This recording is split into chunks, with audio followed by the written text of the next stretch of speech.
উলের ফুল তৈরি করে একটা পারান্দা বানিয়ে সেটা বেনুনিতে দেওয়া একটা ট্রেন্ডিং। তো আমিও কেন বাদ থাকি, তাই আমিও বানিয়ে ফেললাম একটা সুন্দর কিউট পারান্দা।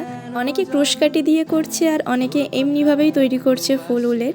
তো আমিও এমনি উলের ফুল তৈরি করলাম, কারণ আমি ক্রুশকাঠির কাজ এখনও শিখিনি। তবে খুব ইচ্ছা আছে শেখার, কারণ উলের ক্রুশকাঠির কাজটা আমার খুব ভালো লাগে।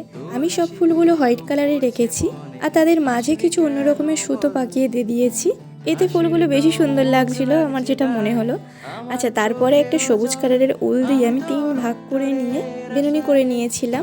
বেনুনিগুলো শেষের দিকে আমি 3 রকম কালার অ্যাটাচ করে দিয়ে এরকমই ঝুড়ি ঝুড়ি বানিয়ে নিয়েছি। এগুলোকে সঠিক কী বলে আমার ঠিক জানা নেই। এগুলো কমপ্লিট হয়ে গেলে আমি ফুলগুলোকে ওই সবুজ কালারের বেনুনিতে আটকে দিয়েছিলাম। তো এইভাবে রেডি করে নিয়েছিলাম ট্রেন্ডিং পারান্দা। আর আমি পরেও দেখালাম, কেমন লাগলো জানিও। ভালো লাগলে লাইক, কমেন্ট অ্যান্ড শেয়ার করো আর সাবস্ক্রাইব করতে কিন্তু ভুলো না।